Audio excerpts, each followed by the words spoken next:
Bienvenue à cette conférence dont le thème s'intitule « Comment automatiser de manière progressive grâce à la cellule d'assemblage flexible Evolubox ». Un petit mot sur R&D Technologies. Donc, nous sommes aujourd'hui un groupe de 85 collaborateurs, donc dont le siège est situé ici en Alsace. On a également une succursale sur Lyon et sur Orléans, donc 85 collaborateurs avec 18 millions de chiffre d'affaires.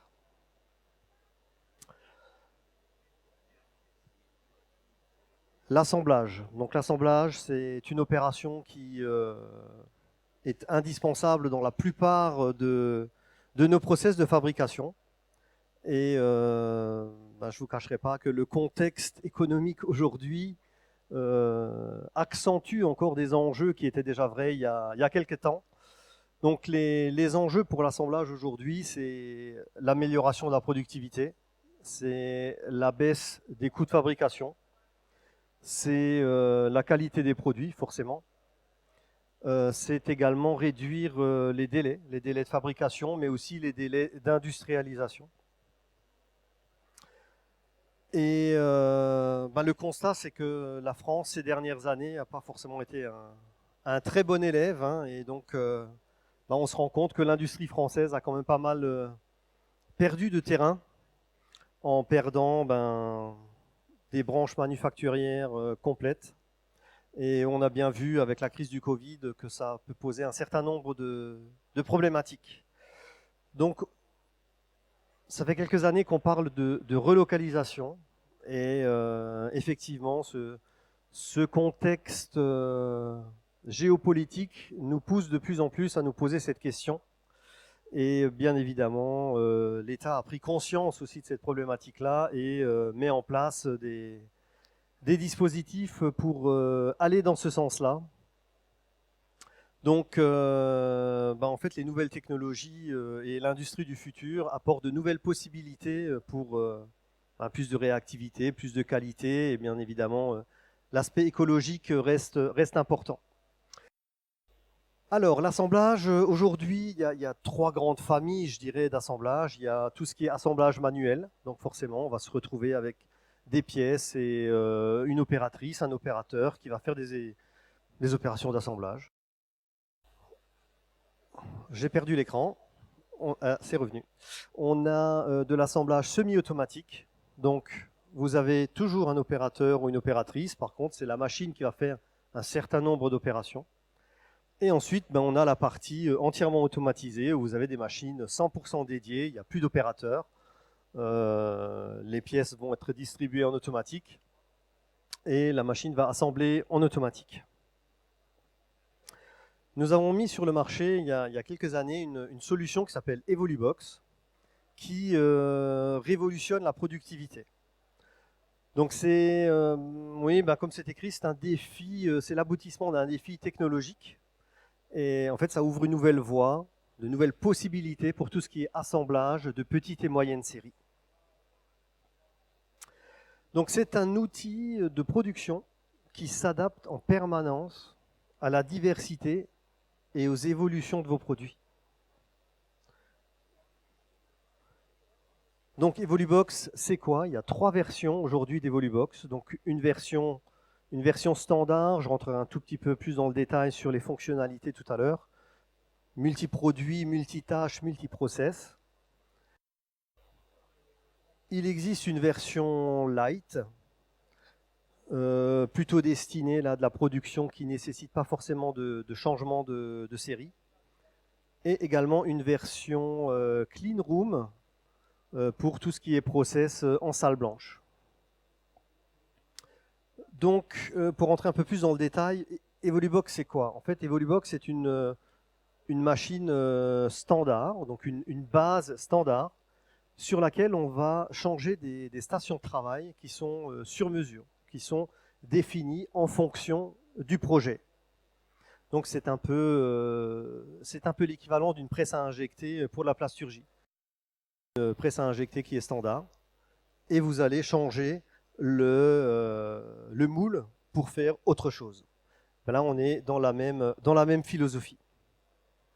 3 grandes caractéristiques: multiprocess, multitâche, multiproduit. Première caractéristique, multiprocess. Alors en fait, comme on va changer complètement les stations de travail qui sont dans la machine, ben en fait, on n'est pas lié à un type de process. On peut faire tout ce qui est soudage, clippage, sertissage, tout process d'assemblage, mais également du contrôle, du marquage, du conditionnement, même des petits usinages. Alors c'est pas une machine d'usinage, on est d'accord, mais s'il s'agit de faire un petit trou dans une pièce en plastique ou même en alu, aspirer le copeau, ça se fait très bien.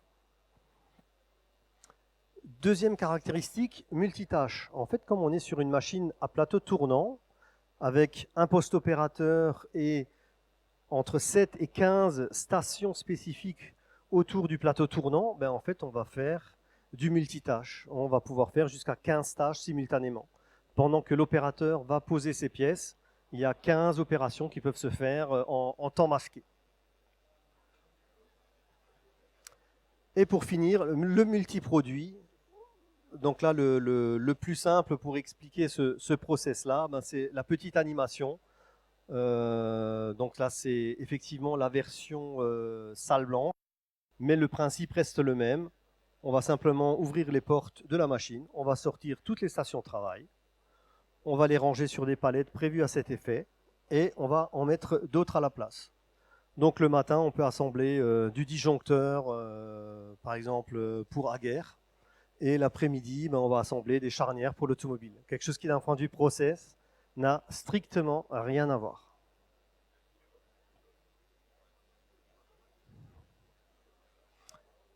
Donc c'est un équipement qui est flexible et évolutif. Si je reprends le schéma qu'on avait tout à l'heure, sur la partie manuelle, semi-automatique et automatique, ben en fait, avec Evolubox, on va pouvoir répondre à ces 3 catégories-là. On va pouvoir prendre une station de travail conçue pour Evolubox et la mettre sur une station qu'on appelle un poste monostation. Donc on va pouvoir utiliser cette station pour faire du réglage, de la maintenance, du prototype ou même de la production en mode dégradé. Ensuite, on va pouvoir utiliser la machine plutôt en mode semi-automatique. Donc là, vous avez un opérateur, une opératrice qui va faire un certain nombre d'opérations et la machine fait d'autres opérations. Et ensuite, on peut aller jusqu'à un mode entièrement automatisé où en fait, c'est la machine qui va distribuer les composants et l'opérateur en fait n'a rien à faire, quoi.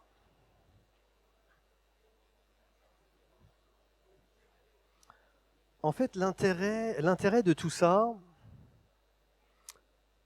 on vous a fait un petit graphique. Alors, un petit graphique avec ici la durée de production, les années, et ici les investissements cumulés. Donc, l'investissement de base, mais aussi la main-d'œuvre et le coût de fonctionnement. Donc, quand vous achetez un petit poste manuel pour faire de l'assemblage manuel, en fait, vous n'avez pas beaucoup d'investissement à la base. Par contre, on évolue quand même avec une pente assez forte à cause de la main-d'œuvre. Ok ? Si vous achetez une machine spéciale 100% automatisée, l'investissement à la base, il est énorme. Par contre, comme vous avez plus de main-d'œuvre, vous avez simplement les coûts de fonctionnement, la courbe, elle est relativement plate. Si vous avez une machine semi-automatique, en fait, c'est entre les deux, quoi. Vous avez un investissement entre les deux et la courbe progresse entre les deux, tout simplement parce que il y a les coûts de fonctionnement, mais il y a quand même un peu de main-d'œuvre. Voilà. L'idée avec Evolubox, c'est de se placer, si on a par exemple une Evolubox avec un produit, de se placer à peu près sur un système machine semi-automatique.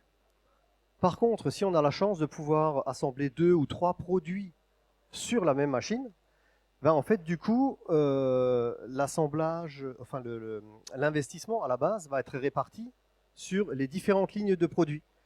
Ce qui fait que l'investissement de base va être bien inférieur par ligne de produit. Et donc, du coup, ben là c'est plutôt intéressant et on peut espérer un retour sur investissement beaucoup plus rapide qu'avec de la machine dédiée. Petite étude de cas. Alors là, on a exprès voulu prendre quelque chose d'assez virtuel, justement pour bien pouvoir comprendre toutes les possibilités. Partons sur un exemple complètement fictif qui est de l'assemblage d'un porte-clés. Porte-clés en 4 pièces à assembler. Voilà. Donc, si quelqu'un vient me voir, me dit voilà, je veux assembler du porte-clés. Par contre, je ne sais pas si le produit a marché. Pour l'instant, j'ai que quelques milliers de pièces à faire, etc. Bon. On va regarder quelle est la seule opération qui n'est pas possible de faire manuellement. Et par exemple ici, le sertissage. Et on va fabriquer la station de sertissage. On va l'utiliser sur le poste monostation. C'est l'opératrice qui pose toutes les pièces, qui fait les autres assemblages et qui sort les pièces terminées pour les ranger. On est dans un cas de figure où on a 90% de manuel, 10% d'automatique. Par exemple, 55 secondes de temps de cycle. Le client peut commencer avec un investissement très très faible, voire la location de la base, à commencer à produire. Ensuite, s'il me dit ben voilà, le marché répond favorablement, ben on a besoin d'augmenter les cadences. À ce moment-là, on va prendre cette station de travail telle qu'elle, sans modif, on va la mettre dans une EvoluBox et on va compléter par d'autres stations. Donc du coup, on a augmenté notre niveau d'automatisation. Et là, on arrive par exemple sur du 50% manuel, 50% automatique, un temps de cycle de 15 secondes. Et là, si on veut aller encore plus loin, pendant que le client est en train d'utiliser sa machine, il va m'appeler, il me dit « Ok, maintenant il faut qu'on accélère encore. On va rajouter la station de distribution automatique de pièces et une station d'évacuation. » Donc, R&D Technologies, en parallèle de l'utilisation de la machine, va concevoir les stations. Lorsque c'est terminé, le client va venir les réceptionner chez nous sur notre machine de démo qui est toujours dans nos ateliers. Et ensuite, en l'espace d'une demi-journée, on lui livre les stations, on change le programme, et du coup, ben, il a augmenté son niveau d'automatisation en l'espace d'une demi-journée, quoi. Et là, on peut se retrouver, par exemple, dans cette configuration-là, avec des bols vibrants, avec des évacuations, où on va se retrouver avec 10% manuel, 90% automatique et un temps de cycle de 5 secondes. Et là, on pourrait même aller encore plus loin, comme on a vu sur la photo d'avant. Le poste opérateur reste chanté, on distribue toutes les pièces en automatique et on sort les pièces en automatique de la machine. Donc on peut avoir jusqu'à une machine entièrement automatisée. Donc en fait, on a une caisse à outils de production qu'on va utiliser, qu'on va pouvoir utiliser comme on le souhaite. Deuxième étude de cas. Par exemple, si on a plusieurs produits en petite série. Ça, par exemple, c'est des petits postes de travail. On en a fait, on en a vendu. Donc, pour un produit A en petite série, ben, vous avez un petit poste de travail, vous avez une opératrice. Pour un produit B, ben, ça peut être une succession de petits postes de travail pour assembler le produit B. Pour assembler le produit C, ben, on peut avoir une machine semi-automatique parce que c'est de la moyenne série. Voilà. Par contre, si le produit A passe de petite série à moyenne série, ben d'abord on duplique les postes de travail. Une fois qu'on se retrouve avec 2-3 postes identiques, on se dit bon, c'est quand même un peu dommage de rajouter encore des opérateurs pour ça. On va acheter quelque chose de semi-automatique. Tout le reste passe à la poubelle et on achète une nouvelle machine. Et en fait, tous ces va-et-vient entre guillemets pour augmenter la cadence, ben forcément, ça a un coût aussi sur la rentabilité finale. Et donc, la proposition, c'est qu'avec EvoluBox, on va pouvoir, en changeant les outillages de la machine, passer tous ces produits dans la même machine. Donc là, on voit effectivement que c'est destiné à de la petite et moyenne série. Hein. Si chacun de ces produits, vous en faites 400 millions par an, c'est plus la peine de vouloir changer de production, quoi.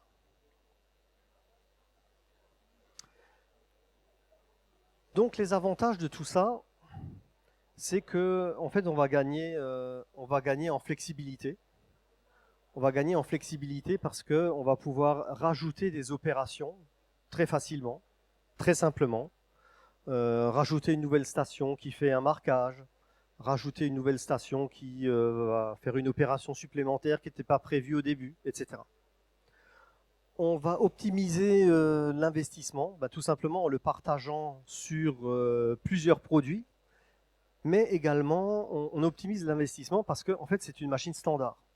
Donc si vous achetez aujourd'hui une machine de ce type-là pour faire les produits A et B, et demain, après-demain, vous ne faites plus ces produits A et B, comme une presse à injecter ou comme un robot, vous pouvez l'utiliser pour faire autre chose. Ensuite, bien évidemment, comme nous le montrait l'étude de cas tout à l'heure, le fait de pouvoir automatiser de manière progressive. Moi, je rencontre aujourd'hui des responsables Indus qui me disent, voilà, on a un nouveau produit qui arrive sur le marché, il faut que j'achète une machine pour assembler tout ça. Le marketing me dit qu'on va en vendre 2 millions, mais je sais pertinemment qu'on n'en vendra jamais 2 millions, donc je vais acheter une machine capable de faire 1 million. Mais il sait que la première année, il n'en fera que 100 000. Mais il va quand même investir une machine capable de faire 1 million. C'est un peu dommage. Nous, on trouve que c'est un peu dommage. Donc, avec une Evolubox, il va acheter la machine de base Evolubox et, on va dire, 2 stations qui lui permettent de faire ces 100 000 pièces par an. Et ensuite, si le produit prend et qu'il faut aller plus vite, on va rajouter au fur et à mesure les stations permettant d'augmenter progressivement le niveau d'automatisation. Et donc forcément, on gagne également en agilité, tout simplement parce que on peut anticiper les évolutions futures du produit. Si vous gardez dans votre machine une ou deux stations de libre, vous vous dites, ok, aujourd'hui on fait ça, mais si dans 2 ans il faut rajouter une opération, on peut toujours le faire, puisqu'il y a un emplacement de disponible.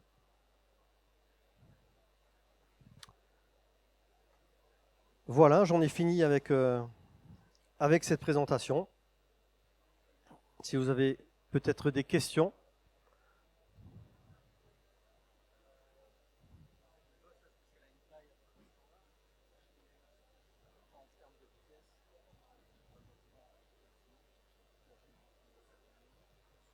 Très bonne question. Alors, la question, c'est sur la taille des machines, mais aussi des produits qui rentrent dans la machine. Donc aujourd'hui, vous avez vu les 3 versions. En fait, les 3 versions existent en 2 tailles.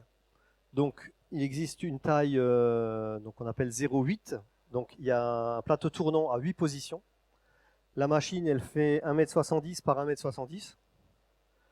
Et on peut passer dessus des pièces faisant, on va dire, 150 mm par 150 mm. La taille au-dessus, la grande sœur, c'est la 16, qui l'a fait 2,40 m par 2,40 m, avec un plateau tournant 16 positions. Et ce plateau tournant 16 positions, on peut l'utiliser de 2 manières. Alors c'est un anneau numérique, donc on peut l'utiliser de 2 manières. Ou bien en 16 posages de 150 par 150, ou alors en 8 posages de 300 par 300. Et en plus, on garde cette possibilité de changement rapide, donc de se dire le matin, je fais du 8 posages 300-300, et l'après-midi, je fais un autre posage qui est en un autre produit, qui est en 16 posages 150 par 150. J'ai répondu à la question. Merci. D'autres questions ?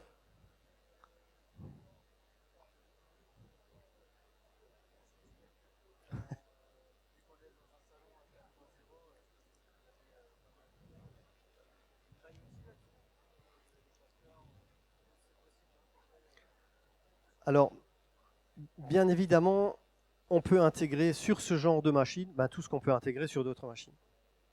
Et donc là, nous, on va jusqu'au niveau de ce que veut le client. Forcément, je ne vais pas intégrer des choses juste pour faire joli. Donc s'il y a un réel besoin, un réel intérêt, on peut faire.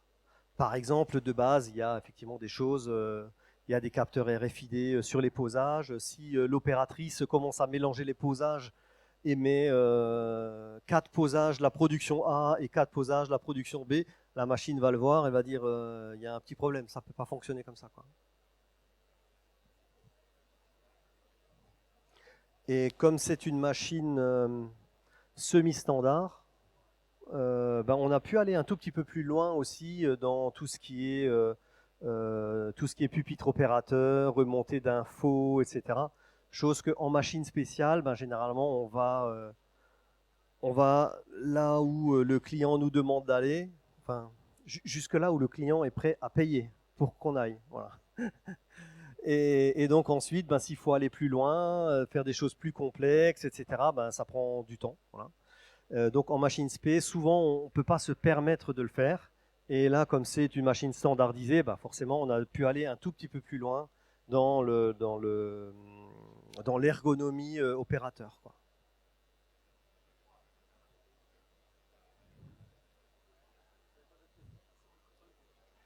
Bon, surtout n'hésitez pas à venir nous voir sur le stand D14 si vous avez plus de questions. Merci à vous.